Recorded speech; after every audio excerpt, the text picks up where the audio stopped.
Di startup pertama gue bakar duit sekitar 500 juta karena gue ngikutin tipikal startup lainnya. Tapi gue ketemu tips yang lebih bener, skill-skill yang gue harus pelajarin yang bisa bikin bisnis jangan jauh lebih cepat dan profitable. Di video kali ini gue bakal bahas apa aja skillnya dan kamu juga bisa belajar itu.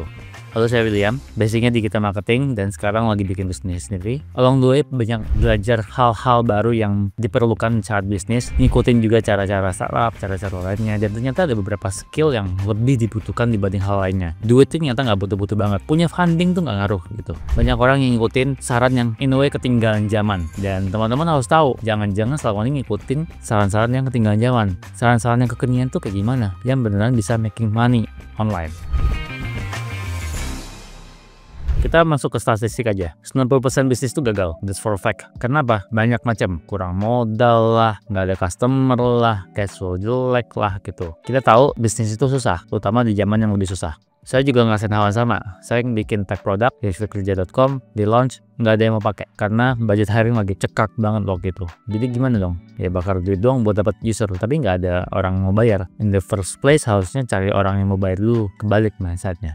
Tipikal startup kan gitu, kita bikin produk bagus supaya orang datang terus nanti naikin traction segala macam gitu. Sekarang ternyata orang balik lagi bisnisnya konvensional, bikin yang orang suka dulu, bikin yang orang butuh dulu, gak usah peduli dengan traction segala macam gitu, bikin aja dulu yang orang suka. Ada juga orang tipe yang bilang ikutin dulu passionnya bro gitu. Ya passion kalau nggak ada skill praktisnya nih mau ngapain juga, mau dapat customer dari mana gitu. Kita harus realistis. Kalau kita ngomongin bisnis, kerjaan utama dari seorang founder bisnisnya adalah mau nggak mau dapetin cash in, jualan. Entah itu jualan dari bikin konten, jualan beneran, atau misalnya making a deal segala macam gitu. Karena bisnis yang baru mulai butuh pendapatan buat bayar karyawan segala macam gitu. Funding itu jadi ekstra karena pas zaman sekarang nggak ada funding, orang juga jadi berpikir gitu. Dan kalau misalnya appetite investor yang juga nggak mau invest, ya kita harus realistis gimana caranya kita bisa survive.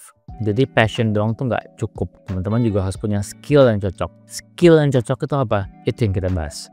Konteksnya ini berubah karena sekarang udah ada AI dan automation. Skill yang dipelajari dulu mungkin tahun lalu sama tahun ini beda. Tahun ini tematiknya udah beda. Kemampuan kita untuk running business sendiri sudah sangat beda. Contoh saya sendiri, I'm running this content creation business YouTube, tapi juga punya beberapa produk yang kita jual. Contohnya Belajar GPT. Belajar GPT dibangun sendiri. Saya sendiri yang code semuanya. Saya sendiri yang ngajar, saya sendiri yang jualan lewat konten, semua sendiri. Kecuali YouTube kita punya tim kecil. Kenapa jalan? Karena teknologinya udah cukup canggih buat saya bisa mengotomasikan kerjaannya. Jadi kita juga harus up to date nih kalau kita mau bikin bisnis. Jadi bukan cuman kayak, oh ya kerja keras, cobain terus. Kita juga harus realistis. Apa yang dicoba sebenarnya? Kalau yang dicoba itu doang dan gagal terus, kita harus berefleksi. Jangan-jangan yang kita lakuin ini sangat konvensional. Jangan-jangan kita dengan orang yang salah. Jangan-jangan kita selama ini terlalu kekeh dan punya mental block gitu. Nih ya, 2025 menurutku ada 4 area yang kita harus kuasai. Ini benar-benar dikuasai. Untuk minimal teman-teman dapetin 100 juta pertama sampai 1 miliar pertama. Yang pertama, itu harus punya expertise yang niche dan passion yang ada di sana. Yang kedua, ngerti bikin konten dan copywriting. Ini udah wajib. Yang ketiga, ngerti teknis menggunakan AI, prompt engineering. Yang keempat, ini nggak kalah penting ya. Ini basic sebenarnya. Financial literacy-nya harus punya. Jangan bikin bisnis cuma for the sake of bikin bisnis doang. Ininya perlu ada.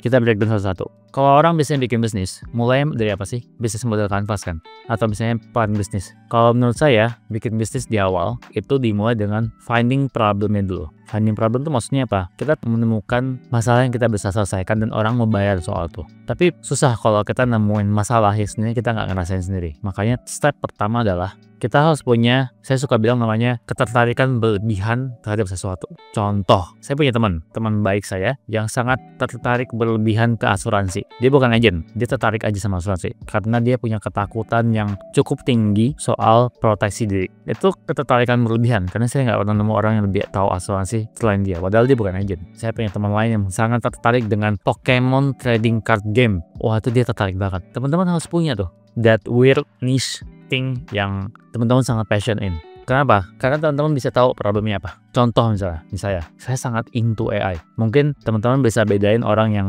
into AI buat jualan alias jual ebook segala macam sama saya yang into AI-nya beneran into AI. Kalau teman-teman pernah ikut kelas saya di Belajar GPT, saya sangat antusias dengan AI itu karena saya benar-benar terbantu sama AI. Mind blowing banget. Saya punya antusias lain dengan manga, One Piece dan sebagainya. Itu tuh antusias yang berlebihan yang harus punya karena teman-teman perlu itu untuk tahu problemnya gitu. Ada yang punya antusias ke mobil, ada yang punya antusias kemana gitu. Basically kita kalau mau bikin produk, kalau mau bikin jasa, kita harus istilahnya scratch our own itch gitu, garuk sendiri punggungnya karena kita gatal. Tapi pastiin kita tahu problemnya karena kita juga sendiri mengalami. Jadi kita bikin produk yang menyelesaikan masalah sendiri dulu dan hopefully ada orang lain di luar sana yang merasakan hal yang sama dan pengen bayar problemnya juga. Jadi sekarang saya lagi bikin sebuah course lain yang berhubungan dengan problem itu. Gimana caranya? List 1, 2, 3, 4, 5 hal yang teman-teman sangat tertarik. Terus kalau saya biasanya cari komunitas di internet, cari di Reddit, cari di grup Facebook dan sebagainya. Ada nggak sih tempat buat mingle ya? Cari tahu mereka mingle di komunitasnya, mereka butuh apa, mereka problemnya apa, segala macam gitu. Pasti ada problem, selalu ada problem. Komunitas ngumpul pasti ada problem. Terus problemnya diselesaikan. Dengan cara apa? Kita masuk ke nomor 2.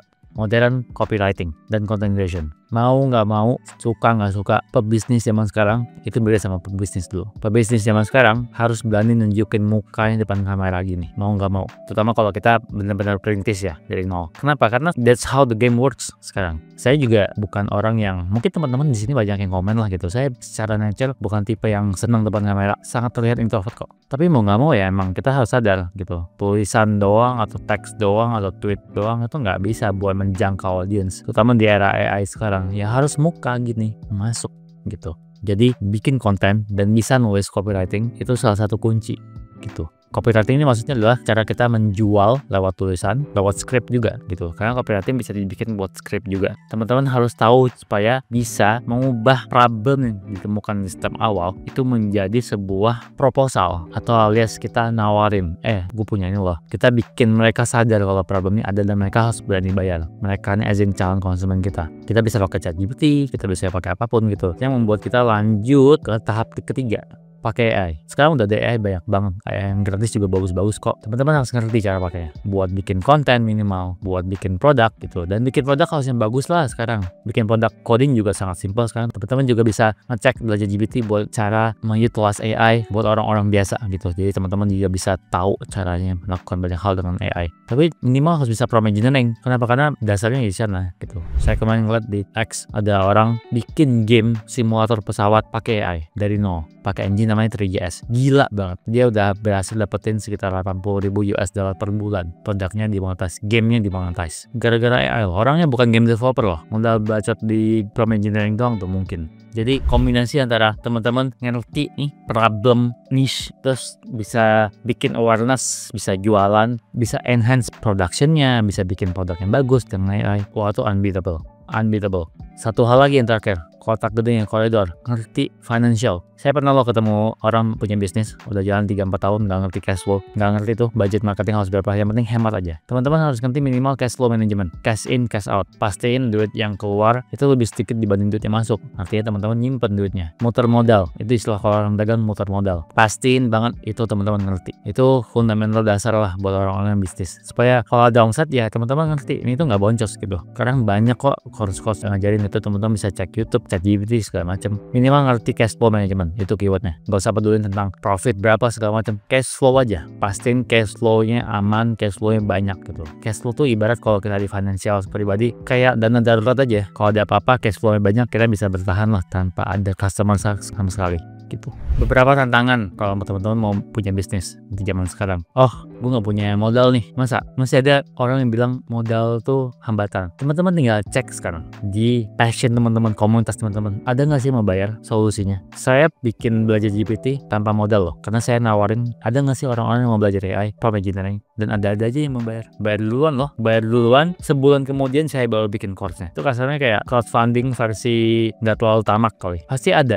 Teman-teman coba tanya. Biasanya nggak mau dari produk, jasa dulu. Jadi kira-kira kayak misalnya, oh ada nggak yang butuh dibikin website, ada nggak yang dibutuh bikin ini, bikin itu gitu. Jadi cari pundi-pundi kecil kayak gitu aja. Atau misalnya, oh gue nggak berani nih depan kamera gitu, gue nggak berani bikin konten. Wah ini sorry itu saya, nggak ada alasan menurut saya. Saya yang introvert aja berani loh depan kamera, karena nggak ada hubungannya introvert extrovert. Orang kita depan kamera sini saya ngobrol sama HP doang dan cermin, nggak ada lagi gitu. Ini masalah terbiasa atau enggak aja. Mau nggak mau kita hidup di zaman yang serba digital. Saya lagi bikin challenge per saya bikin video ini, itu bikin video short form TikTok Shorts Reel 1 hari 1. Udah jalan sekitar hampir 2 minggu. Itu saya shoot dan ngedit langsung. Latihan aja, saya nggak peduli viewsnya. Kayaknya ada beberapa views di TikTok yang tembus 100.000, tapi saya nggak peduli. Saya cuma pengen coba latihan aja, karena saya terbiasa dengan long form di YouTube. Itu bagian dari saya upgrade skill. Obstacle ketiga, niche-nya terlalu kompetitif nih. Saya kita pilih niche yang semua orang ada di sana. Contoh sepak bola atau kayak apa ya, otomotif gitu. Banyak banget nih orang di sana, yakin. Contoh nih kita ngomong YouTube aja. Niche YouTube tuh gede loh. Banyak banget orang pengen jadi YouTuber loh. Kenapa tetap ada masih YouTuber baru yang masuk? Contoh misalnya saya hitungannya YouTuber baru. Gimana caranya dapat 60.000 subscriber? Bukan siapa-siapa. Cari sub niche-nya. Di dalam niche pasti ada niche lagi. Let's say kita ngomongin otomotif, pasti ada yang dalamnya lagi. Ada style misalnya, style Jepang, style Korea, style Eropa. Misalnya masuk lagi ke dalam per part. Ada yang bahas ban doang, ada yang bahas bumper doang, ada yang bahas interior doang, ada yang bahas eksterior doang, ada yang bahas performance, ada yang bahas estetik. Masukin lebih dalam, di drill lebih dalam. Lihat yang masih ada celah yang mana gitu. Gak mungkin nggak ada celah, pasti ada celah. Contoh lain, obstacle lain, nggak punya waktu gitu. Ini ya, ini alasan ini saya nggak masuk akal. Karena saya pun ngerjain YouTube itu di sela-sela waktu saya. Saya juga punya kerjaan full time sekarang. Lagi berusaha transisi ke full time bisnis. Cuma saya sekarang masih kerja loh. Udah 2 tahun YouTube-nya jalan. Caranya gimana? Ya disisihin dong waktunya. Sehari bisanya berapa jam? Diakumulasiin. Atau weekend misalnya berapa jam? Dikerjain. Yang bikin orang nggak punya bisnis itu karena nggak disisihin waktunya. Jadi kalau disisihin pasti ada waktunya. Kalau misalnya orang-orang berpikir kayak, oh mulai bisnis harus mulai kayak bisnis model canvas lah, inilah itulah gitu. Menurut saya enggak. Mulai dari ini aja, yang kecil aja. Tanpa modal kok nih, teman-teman bisa muter duit sendiri. Kalau cermat merhatiin kira-kira opportunity-nya ada di mana. Let's say teman-teman ngikutin saran saya, kita berhayal aja, let's say ngikutin. Apa sih worst case ya? Worst case-nya adalah teman-teman nggak dapat duit sama sekali, atau mungkin rugi karena bikin produk tapi nggak laku. Tapi rugi itu pun teman-teman udah belajar, pertama bikin konten, kedua belajar copywriting, udah belajar praktek pasti. Kalau teman-teman ngikutin saran saya, ketiga ngertilah cara bikin pricing yang benar supaya nggak boncos, cash flow-nya lebih oke. Terus lebih ngerti tentang cara mencari problem dari customer.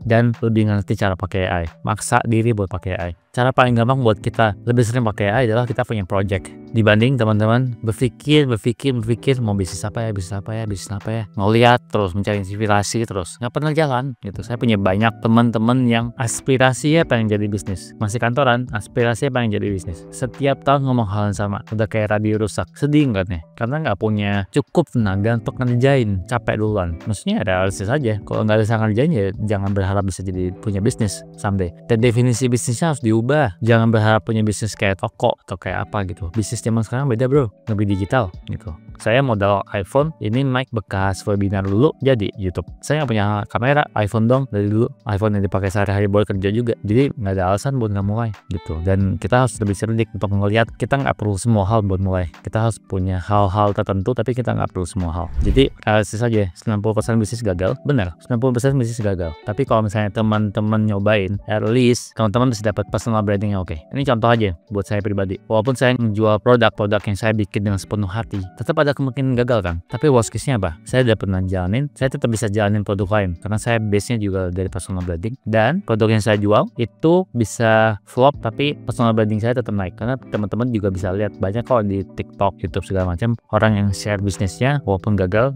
nama dia tetap ada karena pengalaman yang dijual. Jadi nggak ada ruginya, untungnya malah. Rugi pun tetap untung. Pilih bisnis yang kayak gitu. Rugi pun kita tetap untung. Dan skillnya tuh numpuk gitu. Teman-teman bisa jual apapun dengan modal copywriting, dengan modal menggunakan AI, dengan modal ngerti cash flow. Bikin deploy bisnis dengan modal yang sangat kecil buat dapat hal yang gede itu gampang banget gitu. Jadi pikirin deh kira-kira kata-kata saya benar apa enggak. Saya udah belajar dari pribadi, udah ngejalanin side hustle bisnis kira-kira 9-10 tahun. Kalau misalnya teman-teman punya pengalaman yang beda, bisa tolong share supaya kita saling belajar. Jadi teman-teman butuh recapnya adalah yang pertama passion niche di satu bidang, skill copywriting dan bikin konten, terutama nunjukin muka sendiri, bukan konten yang dibalik muka di balik layar, enggak, itu bukan. Saya nggak nganggap itu konten. Penggunaan AI sama financial literacy yang bagus. 4 itu cukup buat bikin bisnis. Nggak butuh banyak hal. Teman-teman nggak butuh modal banyak, teman-teman nggak butuh ide yang cemerlang, teman-teman butuh 4 ini aja. Sekian dari saya. Kalau bermanfaat dan teman-teman ngerasa, oh ngarang bener juga, boleh tolong subscribe. Kalau misalnya masih ada diskusi, tolong komen, kita bisa ngobrol. Sampai jumpa di video selanjutnya. Bye-bye.